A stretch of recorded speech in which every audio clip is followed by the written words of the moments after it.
I'm thrilled he's back on the programme. He's made such brilliant music, but has then used that success as a platform to try and change the world. Part of that is creating his own publishing house to bring through some of the brightest young talents. Will you please welcome out here, we have Jude Yawson, we have Chelsea Quatchy, and with them, of course, their mentor, Stormzy!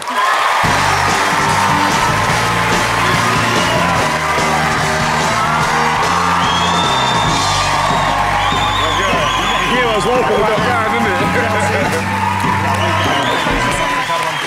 Good to see you again.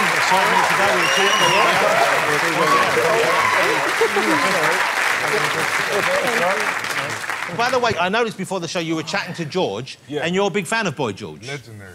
Yeah? Legendary. Favourite track? Come on. He played it on Radio 1. Yeah. So when you were a kid, you must have listened to him when you were young, I guess? Yeah, I would have been mad young. Yeah. What are you doing music-wise at the moment? Because it's been a while since we've had anything from you. What's happening? Why the delay? What's going on? I've been making my album, which is so basically, I grew my hair out for the album process. Yeah. Why were you growing your hair for the album? Because I think making an album and making music is a very soul-bearing process that needs to be very pure.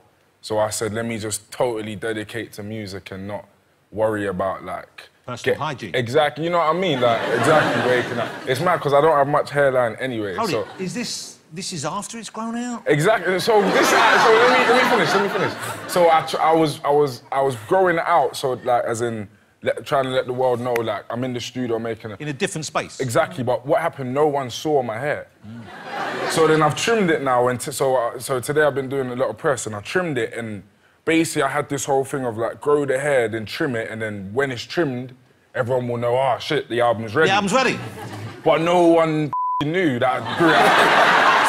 So I just got this trim, and I'm going around to people like, yo, got a haircut, and they're like, okay. So they haven't seen you for ages, and then you were just going about a hair. Yeah, and then everyone's like, whatever. You look the same as last episode. So does that mean the album's finished, though? I got a haircut. Now, here's the exciting thing. Now, you see, we have two young people on the couch with Stormzy. We have Chelsea here and Jude. And this is part of a new publishing venture you're doing. Is it hashtag Merky Books or just Merky Books? Depends on if you're feeling a bit young and trendy, then you can put the hashtag on it. But hashtag Merky Books, ladies and gentlemen. It's called. This is the first book that is published on this imprint. Wise Up, the story of Stormzy. So it seems kind of vain. Yeah, I know. I mean, is this just a vanity project for you? It's like, I want to buy a book about me. I know I'll get someone to write a book about me, and then I'll promote the book about me, and then I'll buy the book about me, and then I'll read the book about me, and then I'll go outside and say, I had a haircut, you know what I'm saying? No, you know, I was really sceptical about because when we first linked up with Penguin for the Merky Books venture, they had the idea of like the first book being a release of myself, and I said it's pretty self-serving, you know what I mean? Like set up a Merky Books imprint, and then hey guys, the first book is me, Stormzy, you know what I mean? So I was like, I'm not too sure about that, but the way they pitched it and the way we brought it together was about the Merky story so far. So not myself, my incredible team who are here today, and all the people who have been on this journey with me. There we go. There's a whole incredible team. And it's a genuine big UK success story. Now, Jude, did you had the idea of doing this book already, or did Stormzy come to you? Did he know of you as a writer? Yeah, well, he did. Like, we were following each other for like 5 to 6 years, and then just randomly, like in January, he must have hollered me and was like, yo, I'm ready to actually get. You mean following each other on social media, or yeah, literally in the street? Were you stalking each other? No, yeah, on social media. Well, yeah, we're following each other, and he was just like, he must have said to me like a couple of years ago, oh, like, I would love to work with you, and I said, cool, I'm on it. Then, literally January this year, he just shouted me and said that, yeah, I think now's the time. I mean, it's a great read. I've enjoyed reading it very much indeed. Some of the things that surprised me, I was surprised, don't take this the wrong way, but I was surprised how well you did at school, GCSEs, and you were offered the chance to go to Cambridge, possibly, weren't you? Yeah. And you decided not to? Wouldn't say I decided not to. So who decided for you? Life. OK. And the teacher that kicked me out of college probably decided as well. I didn't know you got kicked out of school there. What did you get kicked out for?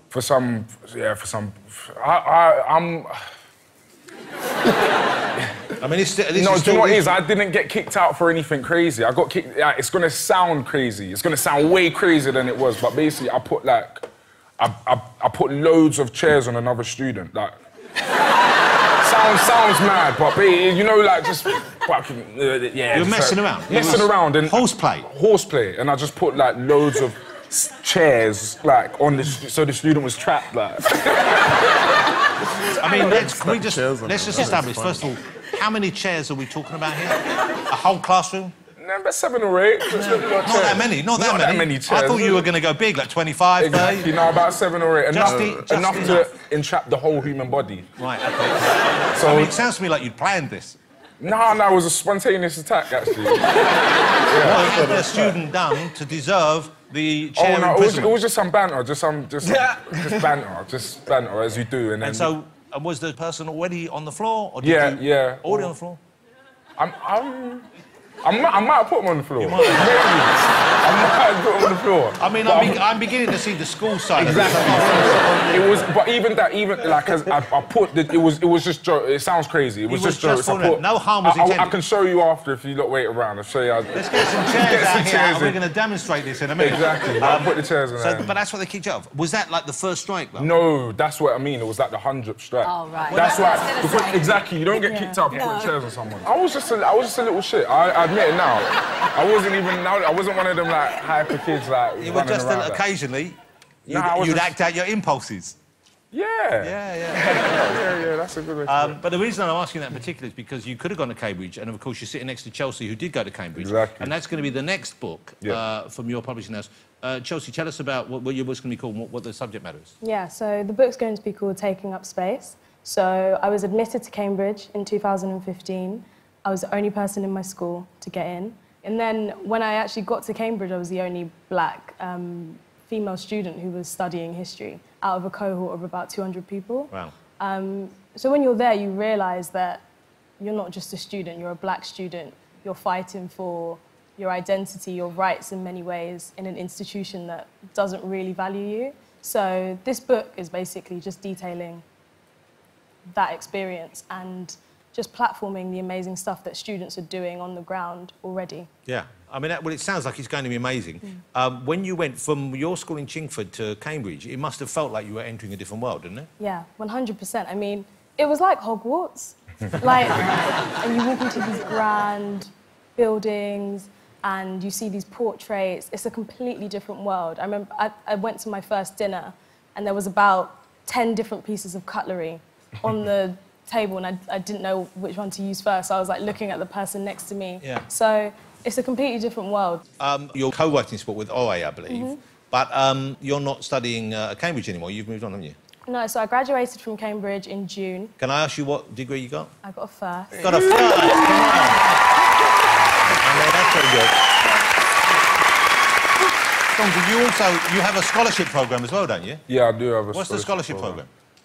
It's called the Stormzy Scholarship. I mean, the vanity of this man makes me sick, ladies and gentlemen. The Stormzy Scholarship, but yes, it's in partnership with Cambridge University, and every year we'll be sending, well, hopefully more, but we've started every year we're going to send at least 2 young black students to Cambridge, and we'll pay for all their tuition. It's an amazing thing. You know, there's that saying, be the change you want to see, and that's what's going on right here. There really is. Stormzy, ladies and gentlemen. And of course, let's say thank you as well to Chelsea and to Jude. Thank you so much for coming on the show. You were great. Hey, before we move on, you're a big fan of Alicia as well, weren't you? I love Alicia. Now, when was the first time you met Alicia?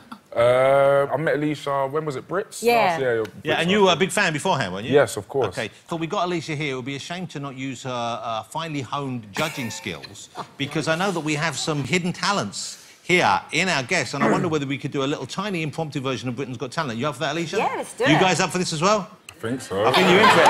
Alicia, come over here and join me here, because look what I've got sat here. Just for you, I've got the mini version of that. Can we have a chair for Alicia? We said you want something. OK, here we go. Stormzy, I did a bit of research on you, and I found out when you were young, you played the bugle. I did play the bugle. Yeah? OK. I think if you reach down there for us... Can I give a little background story on why I played the bugle? Please do. So has anyone heard of the Boys Brigade? Yeah, I was in the Boys Brigade. I was in the flipping Yeah, Boys man. Brigade, bro. Were you in the Imps before that? No, no, no. Oh.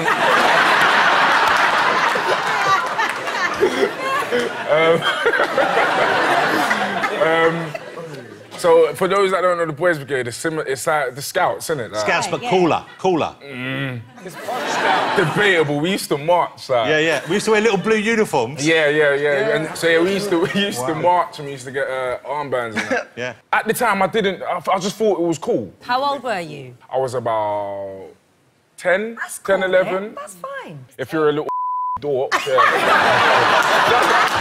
that's a Jonathan Rest joke, isn't it? I've been watching you I too was much. proud of, I was captain of the yellow team in Imps. Okay, and I was highly commended in the Boys Brigade. So you was like the top dork, like. Yeah. Okay, yeah, I was. I'll take that. So you learned to play this in there. So I didn't even learn how to play it, to be honest, but we'll have a prop today. You learned a little bit? Nah. No, I was meant to learn, but like, I was meant to get to that stage of like the Boys Brigade levels, like your level, like top dork level, like. Yes. And then, so, here you go, guys. I don't even know what I'm doing, but. Do we need to do? No, wait. Oh. Should I?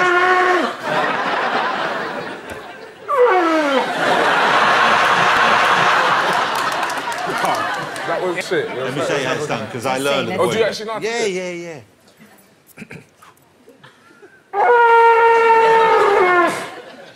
I don't know how to play. But I tell you what, your lips taste sweet.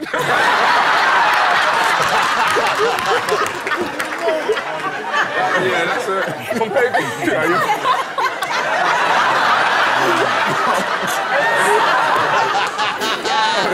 Russell, Yeah. would you like to tell us what your skill is, your hidden talent? Well, mine is throwing a tea bag across the kitchen and making it land in a cup. That's it. That's the whole That's thing. it, mate. Yeah. What kind of distance are we quite a talking skill. about? I reckon, so if if I put the teacup there- yeah, and I get it from there. You reckon you get one in? So it has to be a dry tea bag. Yeah, absolutely. Oh. Yeah, because otherwise they've already made the tea. Do you want to have a warm up first? Absolutely not. I'll do it first time. Okay, so I'd like you all to get behind, ladies and gentlemen. Let's give him. Come on, let's Listen, give him this some isn't gonna encouragement work. here. And we'll see where this can go. Far away as well. Long way Walk away. in. So, George, you're going to be my girlfriend. So, okay.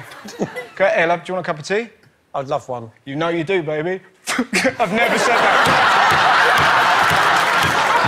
Why would you say Just for that corny line. dear. Do you live in a porn film? I live with a doctor. Right, here we go. Oh, Come on. you're way off. Terrible. George, have a go. Do you want me to go? That's what the Okay, problem okay. is.